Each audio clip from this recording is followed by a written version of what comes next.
दोस्तों, जो बीत गया सो बीत गया।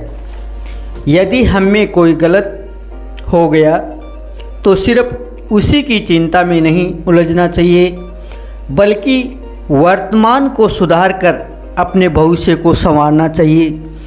दुनिया में कोई भी चीज़ कितनी भी कीमती हो, पर भगवान ने आपको जो नींद, शांति, आनंद और इससे भी ज़्यादा जो जीवन दिया है, उससे ज़्यादा कीमती कोई चीज़ नहीं है। अच्छा वक्त उसी का होता है जो किसी का बुरा नहीं सोचते, और ऐसे व्यक्तियों की समस्त प्रकृति भी मदद करती है। अनुभव कहता है कि लोगों को इस बात से कोई मतलब नहीं है कि आप खुश हो या नहीं, उन्हें फ़र्क बस इस बात से पड़ता है कि आप उन्हें खुश रखते हैं या नहीं। सिर्फ दिखाने के लिए अच्छा मत बनो। परमात्मा तुम्हें बाहर से नहीं बल्कि अंदर से जानता है। अगर आप बहुत बुरे वक्त से गुज़र रहे हैं तो चलते रहिए, रुकिए मत। एक दिन बुरा वक्त ज़रूर गुज़र जाएगा। एक बार राधा ने श्री कृष्ण से पूछा, हे माधव, प्यार का असली मतलब क्या होता है? तो कृष्ण ने हंसकर कहा, राधे, जहाँ मतलब होता है वहाँ प्यार कहाँ होता है। किसी के बुरे वक्त पर हंसने की गलती मत करना। ये वक्त है, चेहरे ज़रूर याद रखता है। डरकर इसे रोना नहीं, अदम्बे साज बरहा तुझ में, धीरज अपना खोना नहीं, उजियारा जग में फिर आएगा, वक्त ही तो है गुजर जाएगा।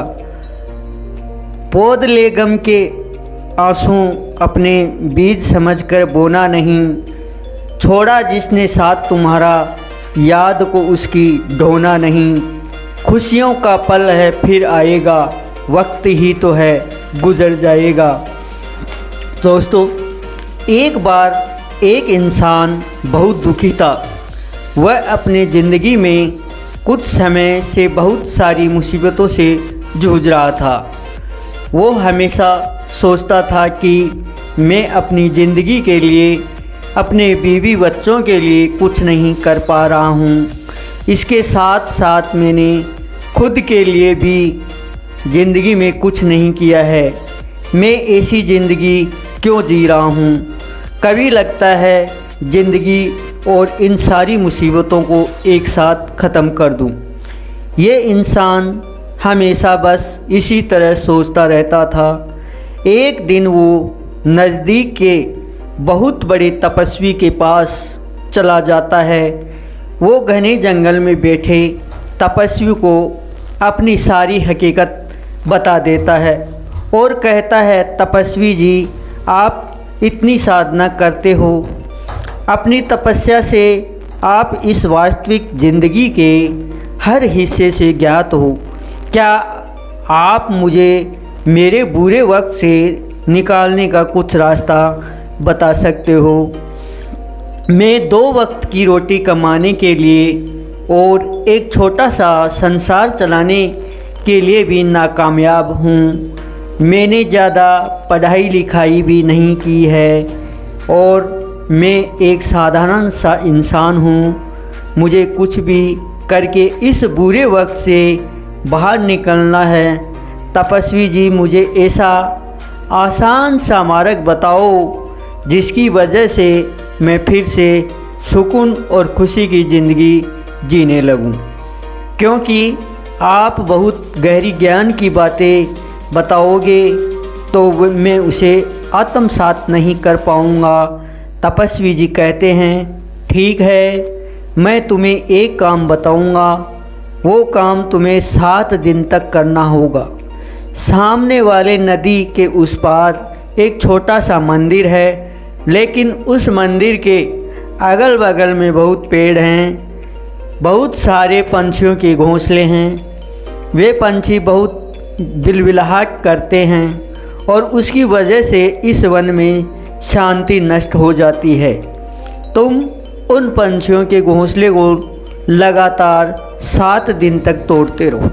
हाँ, लेकिन एक बात ज़रूर याद रखना, जब भी तुम इन पंछियों के घर तोड़ोगे तब उनमें कोई पंछी मरना नहीं चाहिए। तपस्वी जी कहते हैं, मतलब इस इंसान को समझ नहीं आया, लेकिन वो वहाँ से तपस्वी जी के बताए हुए काम करने के लिए चला गया। इंसान को बिल्कुल समझ नहीं आ रहा था कि क्या करे। फिर आखिर में इतने बड़े तपस्वी जी ने उनको इन सारे पंछियों का घर तोड़ने का पाप का काम हाथ में कैसे दे दिया। जब ये इंसान उस नदी पार पहुंचता है तब बहुत ही प्रसन्न वातावरण में उसे पंछियों के बहुत सारे घोंसले दिखाई देते हैं। वो इन सारे पंछियों को देखकर सोचता है, अरे ये पंछी तो कितनी सारी मेहनत के साथ कण कण इकट्ठा करके अपना घोंसला बना रहे हैं, अपने परिवार को चला रहे हैं, और मैं इतना घर तोड़ने जा रहा हूँ। लेकिन उसे तपस्वी जी की बात याद करके इन सारे घोंसले को तोड़ना शुरू कर दिया। देखते ही देखते सारे पंछी घबरा गए और वो अगल बगल में दूसरे पेड़ पर जा बैठे, सुरक्षित जगह ढूंढने लगे। देखते ही देखते पंछियों का बड़ा घोंसला टूट गया। ये इंसान उन सारे घोंसले को तोड़कर अपने घर लौटने को निकला। इस इंसान का मन बहुत दुखी था, वो बहुत उदास नज़र आ रहा था। इन पंछियों के घोंसले तोड़ दिए, आज उनका पूरा घर टूट गया। जो काम तपस्वी जी ने बताया था वो काम पूरा हो चुका था। अभी वापस आने से क्या फ़ायदा होगा। दूसरे दिन सुबह ये इंसान फिर से एक बार पंछियों के घोंसले तोड़ने के लिए नदी पार करके चला गया। उसने देखा वहाँ इन पंछियों ने फिर से कण कण इकट्ठा करके अपने घोंसले बनाने की शुरुआत की थी। और ये दृश्य देखकर उस इंसान के मन में आया, अरे मैंने तो इन पंछियों के घोंसले तोड़ दिया था और आज ये फिर से छोटी छोटी चीज़ें इकट्ठा करके अपना घर बनाने लगे हैं। ये तो कितने मूर्ख हैं। यह देखकर उनको थोड़ा बहुत हंसने को हुआ, लेकिन फिर भी वो तपस्वी जी की बात याद करके उन पंछियों के घोंसले तोड़ने लगा। और देखते ही देखते फिर सारे पंछी पहले जैसे अपनी जान बचाने के लिए इधर उधर उड़ने लगे। इस मनुष्य ने लौटने से पहले इन पंछियों के टूटे हुए घोंसले पर ठंडा पानी डाल दिया, जो ये पंछी फिर से एक बार घोंसला बना न पाए। वो फिर अपने घर लौट आया और रात को बिस्तर में लेटे लेटे सोचने लगा, तपस्वी जी के कहने पर मैंने इन पंछियों का घर दोबारा तोड़ दिया है। ये तो बहुत गलत काम है। क्या सच में ये तपस्वी जी हैं ना, या फिर कोई गलत इंसान जिसे सिद्धि ना प्राप्त हुई हो और मुझे बेवकूफ़ बना रहा हो। जाने दो, मैं पहले उसने बताया काम पूरा करता हूँ, सब कुछ पता चल जाएगा। तीसरे दिन सुबह सुबह ये इंसान नदी पार करके उन पंछियों के घोंसले की ओर चला जाता है और देखता है तो वहाँ पर उस इंसान को कोई घोंसला नज़र नहीं आता है और ना ही पंछी नज़र आते हैं। वो सोचता है अभी तो ये पंछी यहाँ से चले गए हैं तो मेरे वापस इसी जगह आने से क्या फ़ायदा। मैं तो अभी तपस्वी जी के पास चला जाऊँगा और बताऊँगा। इंसान सिर्फ मुड़कर नदी पार करके तपस्वी की ओर जाने निकलता है, तभी वहाँ उनको एक नया और बड़ा घोंसला देखने को मिलता है जो इन पंछियों ने बनाया हुआ होता है। यानी ये पंछी अपने नए घोंसले को बनाकर वहाँ पर वास कर रहे थे। ये देखकर ये इंसान सोचता है कि शायद तपस्वी को पता था कि ये पंछी अपना एक घोंसला बदलकर दूसरी जगह नया घोंसला बनाकर रहने लगते हैं, इसलिए ही उन्होंने मुझे इन पंछियों के घोंसले तोड़ने के लिए कहा था। लेकिन इस सारे दृश्य को देखकर ये इंसान कमज़ोर पड़ गया था, क्योंकि ये इंसान वक्त का मारा हुआ था। उनको लग रहा था कि शायद हम ने इस पंछियों की मदद करनी चाहिए, इसके अलावा हम तो इन पंछियों के घर तोड़ रहे हैं। वो इंसान तपस्वी जी के बताए हुए काम को बस निभा रहा था। वो फिर से एक बार इन पंछियों के नए घोंसले को तोड़ देता है और वापस लौटने लगता है। जब वो अपने घर वापस लौटने के लिए निकला तो इस बार पहले से ज़्यादा दुखी था।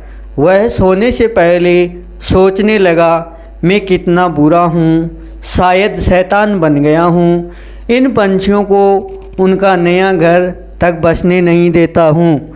और वे चौथे दिन फिर भी नदी पार करके इन्हीं पंछियों के नए घोंसले की ओर चला गया। फिर देखा तो क्या इन पंछियों ने दूसरी जगह अपना एक और घोंसला बना लिया था और वो पहले से ज़्यादा ऊर्जा के साथ काम कर रहे थे। यह देखकर इंसान को लगा कि ये पंछी भी कितने छोटे हैं, मैं फिर भी हार नहीं मान रहे हैं।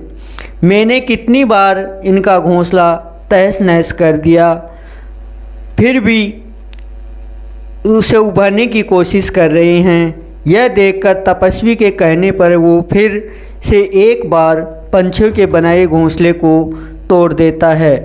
और जब वह अपने अहंकार से बाहर आया तब उसे पता चला कि उसके हाथ से कुछ पंछियों की मौत हो चुकी है।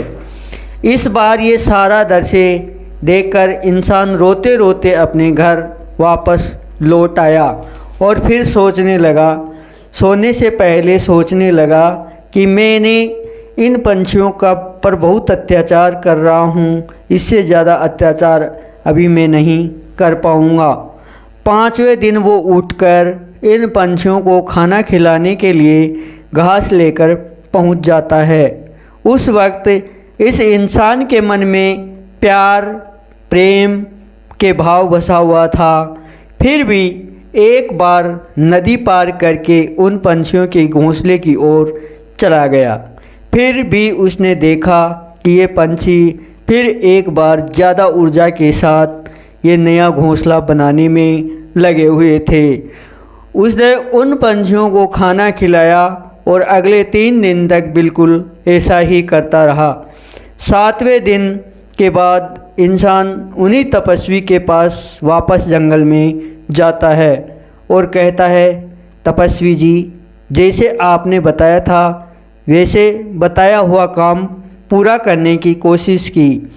मैंने उन पंछियों के घोंसले को एक नहीं बल्कि 4 बार तहस नहस कर दिया। मेरे हाथ से गलती हो गई। चौथे दिन उन घोंसले तहस नहस करते वक्त मेरे हाथ से कुछ पंछी मर गए। मैंने आपका काम पूरा नहीं किया है। मुझे पता है कि आप मुझे वो तरीका नहीं बताओगे जो मुझे बुरे वक्त से बाहर निकाल सके, लेकिन मुझे नहीं लगता कि तपस्वी जी मैंने कुछ गलत किया है, तो चलो मैं घर वापस चला जाता हूँ। मुझे वापस जाने की आज्ञा दो।